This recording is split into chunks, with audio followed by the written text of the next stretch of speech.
Hello friends, আজ আমরা notepad view menu এবং হেল্প মেনুর কাজ শিখব। তার জন্য প্রথমেই চলে যাই নোটপ্যাডে। এখান থেকে আমি চলে যাব ভিউতে।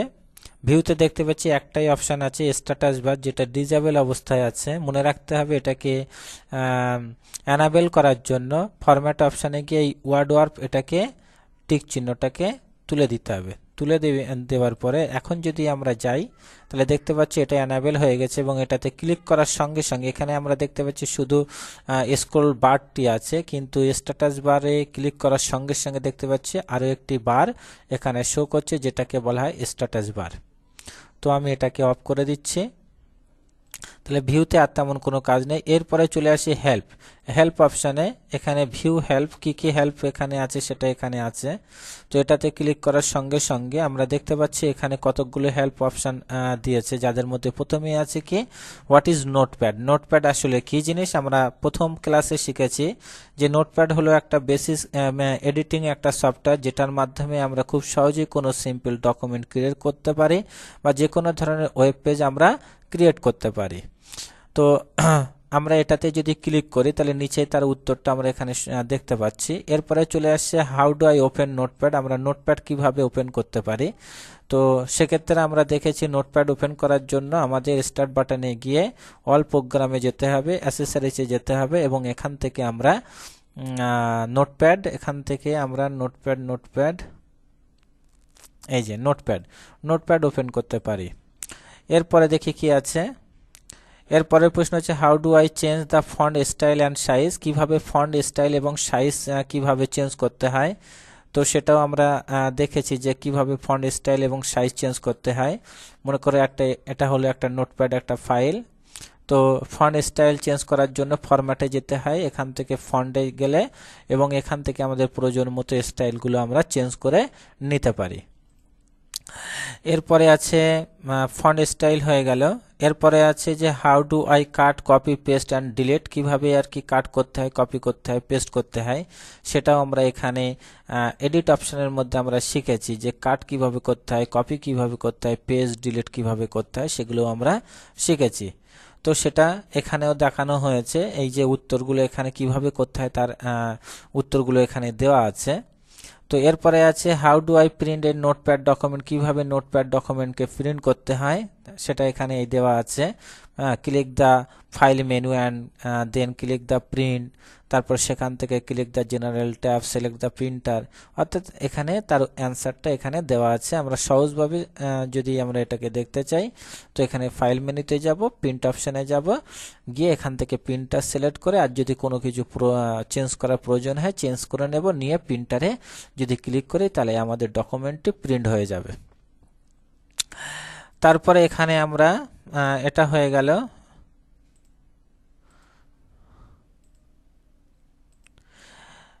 তারপরে দেখতে পাচ্ছি যে এখানে আছে how do I insert the time and date, কিভাবে ডেট অ্যান্ড টাইম কিভাবে নিয়ে আসতে হয়। এখানে যদি আমরা ক্লিক করি তাহলে তার উত্তরটা এখানে আছে। অর্থাৎ আমরা দেখেছি যে এখানে যদি আমি ডেট অ্যান্ড টাইম ক্রিয়েট করতে চাই তার জন্য আমাকে এডিট মেনুতে যেতে হবে, গিয়ে টাইম অ্যান্ড ডেটে যদি আমি ক্লিক করি সঙ্গে সঙ্গে সেই দিনের টাইম এবং ডেটটা এখানে ক্রিয়েট হয়ে যাবে। আচ্ছা, এরপরে দেখতে পাচ্ছি আছে how do I find and replace, কিভাবে ফাইন্ড কোনো ওয়ার্ডকে কিভাবে ফাইন্ড করা যায় বা রিপ্লেস করা হয়। উত্তরটা এখানে দেওয়া আছে। আমরা সেক্ষেত্রে আমরা দেখেছি যে এডিট মেনুতে গিয়ে এখানে ফাইন্ডে গিয়ে আমরা ফাইন্ড করতে পারি আর রিপ্লেসে গিয়ে কোনো অপশন রিপ্লেস করতে পারি। অর্থাৎ যে ওয়ার্ডটা রিপ্লেস করতে চাই প্রথমে সেটা এখানে বসাবো, অর্থাৎ ভুলটাকে প্রথম ঘরে বসাবো, সঠিকটাকে দ্বিতীয় ঘরে বসাবো। বসানোর পরে যদি আমি এখান থেকে রিপ্লেসে যদি ক্লিক করি তাহলে শুধুমাত্র একটি হবে, আর যদি অল করে দেই তাহলে ডকুমেন্টের মধ্যে সেই ওয়ার্ডে যতগুলো ভুল আছে সমস্তগুলো রিপ্লেস হয়ে যাবে। আচ্ছা, এরপরে দেখি কি আছে। এরপরে বলছে যে the text in my document run off the right edge of the screen. অর্থাৎ আমরা এখানে দেখেছি যে এটা যদি টিকটাকে ওয়ার্ডরপের টিকটাকে যদি তুলে দেওয়া হয়, তাহলে এখন যদি আমার এই লেখাটা যদি পড়তে হয়, তাহলে এই যে স্ক্রল বারটাকে সরিয়ে নিয়ে যেতে হবে, তারপর আমি পড়তে পারবো। এখন যদি না সরিয়ে আমি এটাকে পড়তে চাই, তাহলে এটাকে টিক করে দিতে হবে ওয়ার্ডার অন করে দেওয়ার সঙ্গে সঙ্গে। এখন আর স্ক্রলিং বার এখানে শো করছে না, আমি ডকুমেন্টটি পড়তে পারছি। তারপরে আছে header and footer. Header and ফুডারও আমরা দেখেছি। এটা হিডার অ্যান্ড ফুডার ফাইলে যেতে হয়, পেজ সেটআপে যেতে হয়। পেজ সেটআপে যাবার পরে আমি যে ডকুমেন্টটা ক্রিয়েট করেছি সেই ডকুমেন্টের উপরে যদি কোনো টাইটেল দিতে চাই, তাহলে হিডারে দিয়ে দেবো।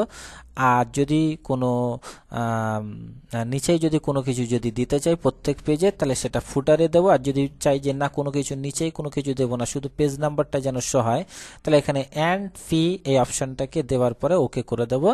দিলে হিডার অ্যান্ড ফুডার এটা চালু হয়ে যাবে।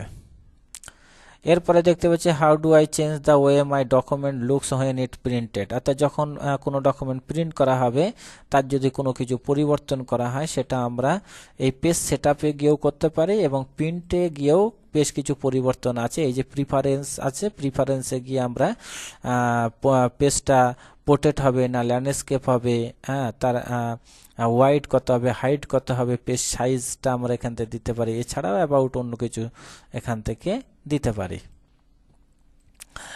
এরপরে চলে আসছে সর্বশেষ, how do I go to a specific line in a Notepad document. অর্থাৎ কোনো ডকুমেন্ট যদি থাকে এবং সেটা যদি অনেক বড় একটি ডকুমেন্ট হয় এবং আমার প্রয়োজন মতো কোনো লাইনে যদি যেতে চাই, তো তার জন্য আমি জানি আমাকে গো টুতে যেতে হবে। কিন্তু এখানে দেখতে পাচ্ছি গো টু ডিজেবল আছে। আমরা এর আগে শিখেছি গো টুকে অ্যানাবেল করতে গেলে আমাকে ওয়ার্ডরটাকে তুলে দিতে হবে। তুলে দেওয়ার পরে এখন আমি যদি গো টুতে যাই, তাহলে আমার গো টু অপশানটা অ্যানাবেল হয়ে গেছে। এখান থেকে আমি লাইন টাইপ করে আমার নির্দিষ্ট আমি লাইনে পৌঁছাতে পারি। তো এই ছিল আমাদের নোটপ্যাড ক্লাস। এই নোটপ্যাড ক্লাস তাহলে কমপ্লিট হলো। পরবর্তীতে আমরা এমএস ওয়ার্ড নিয়ে বিভিন্ন কিছু শিখব। এমএস ওয়ার্ডের মধ্যে গুরুত্বপূর্ণ যে এগুলো আছে, সাবজেক্টগুলো আছে, প্রত্যেকটা খুঁটিয়ে সুন্দর করে শেখার চেষ্টা করব। তো আজ এই পর্যন্তই। ভালো থেকো, সুস্থ থেকো।